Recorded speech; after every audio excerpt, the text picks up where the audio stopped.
Alright, here's the deal. You're being charged with murder. I never put my hands on it again. She heard the gunshots from inside the house. She did not go outside. She did not call for help. She walked away and let her husband die in the front yard while she planned her alibi. This is 37-year-old Nicole Woodard. Just 48 hours ago, police discovered her husband, Daniel Rayburn, brutally beaten and deceased in the yard of his own home. Neighbors said that they heard some subjects arguing and possibly one gunshot last night. At first, detectives believed this tragedy was the result of a robbery, but they would be horribly wrong. As the Welcome. Today we are covering the murder of Daniel Rayburn, a 40-year-old father found beaten and shot outside his own home in Dublin, Georgia on the morning of July 4th, 2022. This case involves premeditated homicide, obstruction of justice, and a witness who refused to stay silent when silence would have been far easier. By the end of this video, you will know exactly who pulled the trigger, who made the call that set everything in motion, and the one person whose decision to tell the truth is the only reason this case was ever solved. As the weeks-long investigation began, detectives would uncover a toxic relationship and a twisted conspiracy with Nicole at the very center of it all. Whose DNA is going to be on that gun? Now's the time you need to tell me, because there's not going to be another opportunity. On July 4th, officers in Dublin, Georgia received a disturbing call. A passing motorcyclist reported seeing a motionless body on the front lawn of a nearby house and urgently requested a welfare check. When first responders arrived at the scene, it quickly became clear the man was already beyond saving. How y'all doing?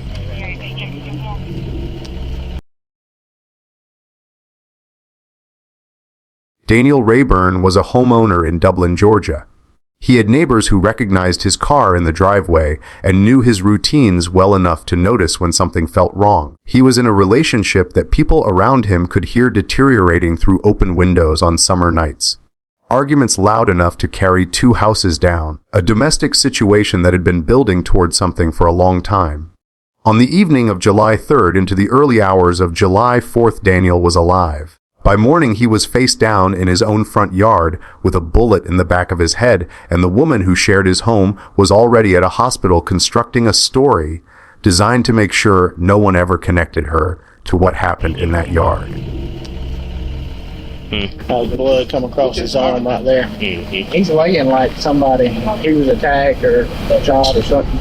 As first responders took a closer look, the disturbing condition of the man's body became clear. His skin was covered in bruises, insects crawled across his face, and most troubling, a gunshot wound was clearly visible at the back of his head. Even more telling was the stiffness of his body, clearly indicating he'd been dead for several hours. To the officers on scene, one thing was immediately clear. This was a homicide, and they needed to figure out who this man was and... A motorcyclist riding past the house on the morning of July 4th spotted Daniel's body and called it in immediately.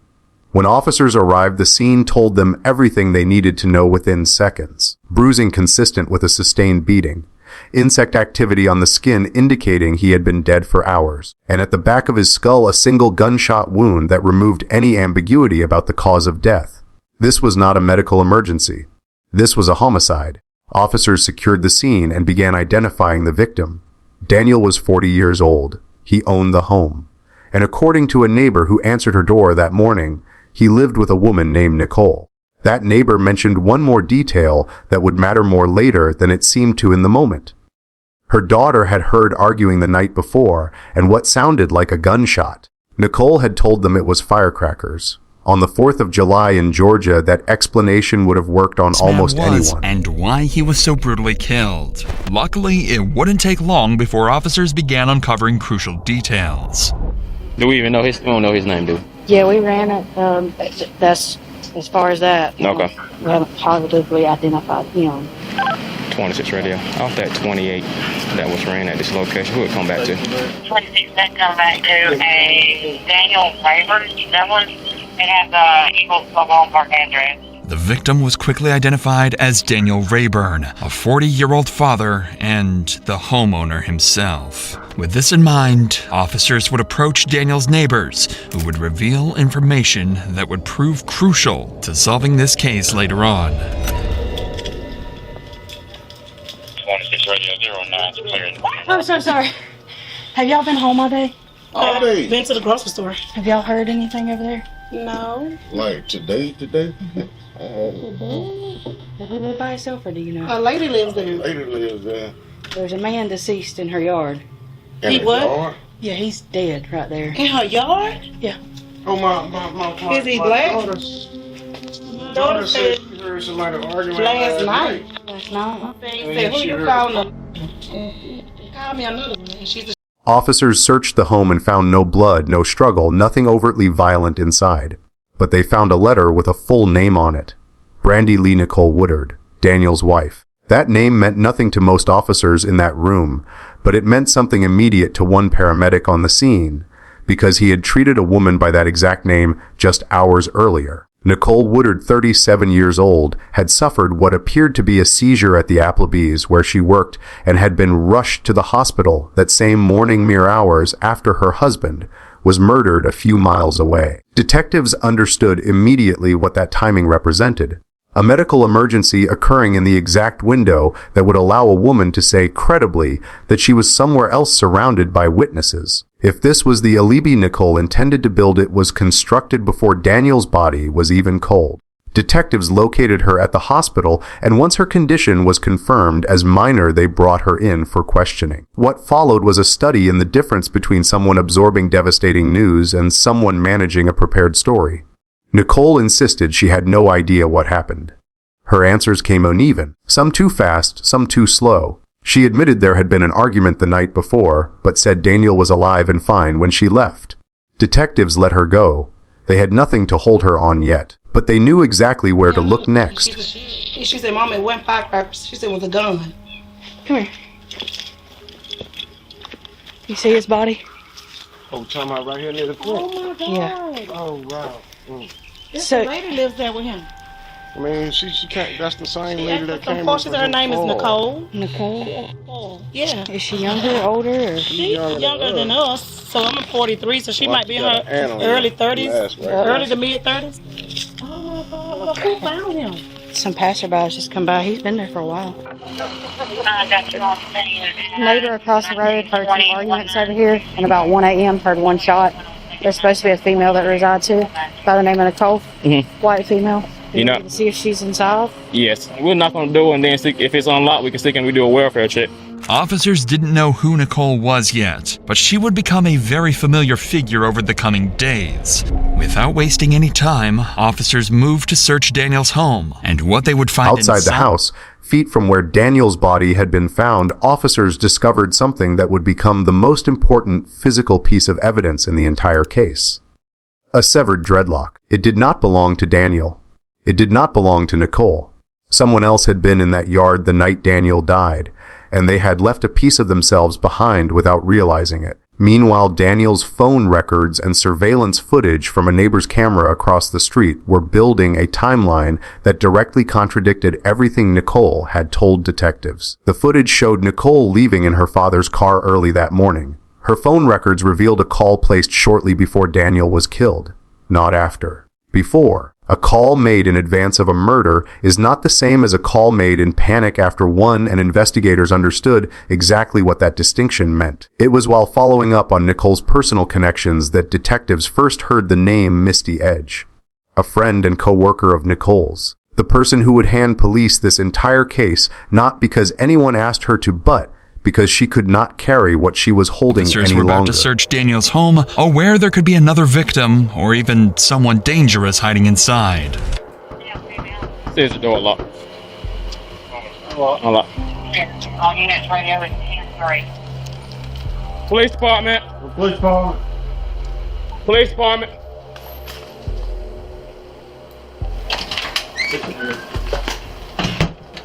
Alright, so females gone. You got a female now? All we know is it's a white female by the name of Nicole. Yes. Right here. Nicole Woodard. Fortunately for officers, the house turned out to be empty, with no Misty visible Edge sign. contacted police herself. Nobody had to find her. She told detectives that Nicole had shown up at her house early the morning after the murder, carrying several bags, visibly shaking, behaving like someone unraveling rather than someone in shock. Nicole told her Daniel had been beaten. She said she did not understand what was happening. But then Nicole said something that removed every possibility of innocent explanation. She told Misty she had made a phone call to get rid of him, and then in the same breath she said she never actually wanted him dead. She asked Misty to lie for her, to say she had hit Nicole in the eye, an alibi, not comfort, not answers, an alibi. Misty told her flatly that she had no criminal record and was not about to manufacture one. Then she called the police and told them everything. Misty Edge had nothing to gain from coming forward. She had every reason to stay quiet and protect a friend. She came forward anyway, and that single decision is the reason this case did not end as an unsolved homicide. That is what it looks like when someone refuses to protect a liar simply because the liar is someone they know.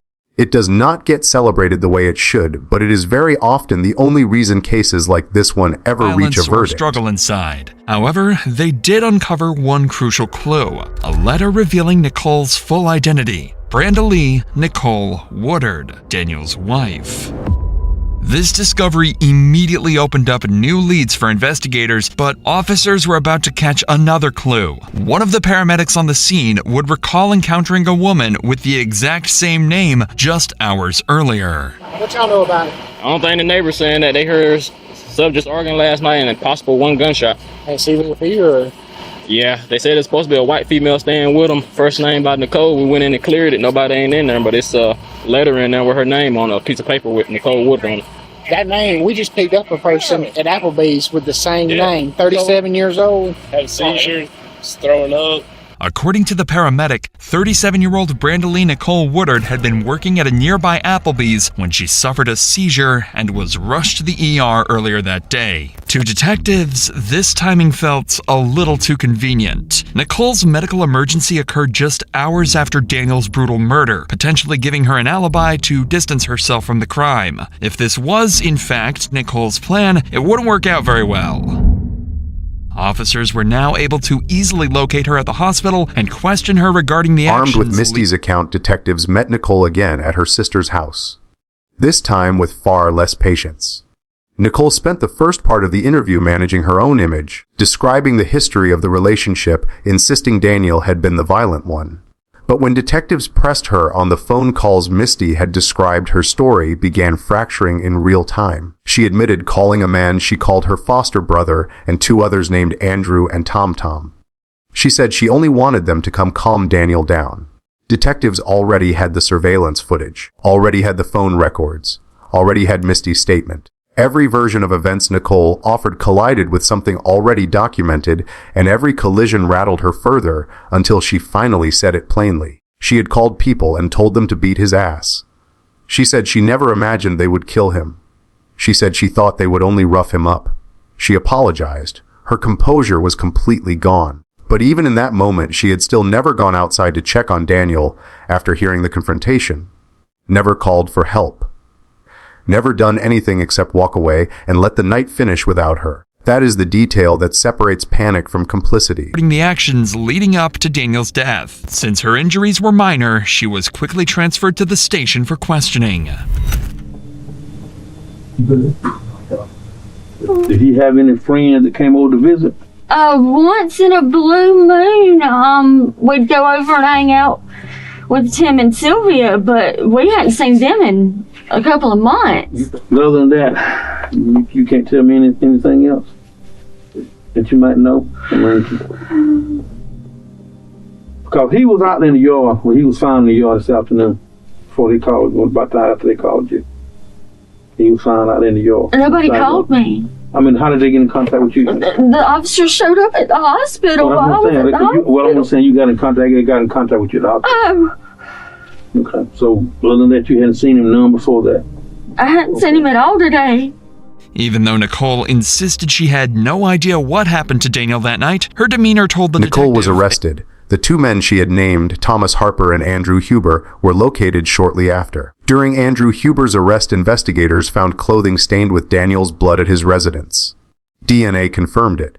During Thomas Harper's arrest, officers recovered a handgun and 4 spent casings matching the bullet recovered from Daniel's skull, and the dreadlock found feet from Daniel's body matched Thomas Harper directly.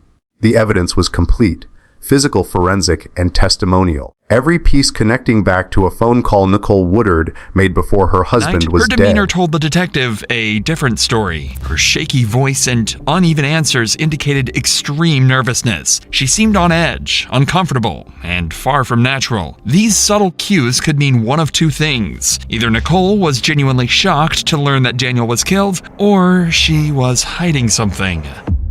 This detective strongly suspected the latter and intended to find out exactly what Nicole was holding back. And you don't know anybody that might have been he's had problems with or giving him problems, anything like that? No, how was he on the job? I mean, he had problems on the job, anything like that? That you know of? I mean, we don't know if anybody actually done anything to him, or whether he might have just fell and passed out or whatever. That's why I asked you, how much did he drink last night? Andrew Huber was convicted of felony murder and sentenced to life in prison without the possibility of parole. Thomas Harper and Nicole Woodard both pleaded guilty to voluntary manslaughter and are each expected to serve between 10 and 20 years. Daniel Rayburn was 40 years old. He was a homeowner and a father and a man who died in his own front yard because the person who was supposed to share his life made a phone call and then stood inside listening to the outcome without lifting a single finger to stop it. Nicole built her alibi before his body was found. She lied to detectives twice.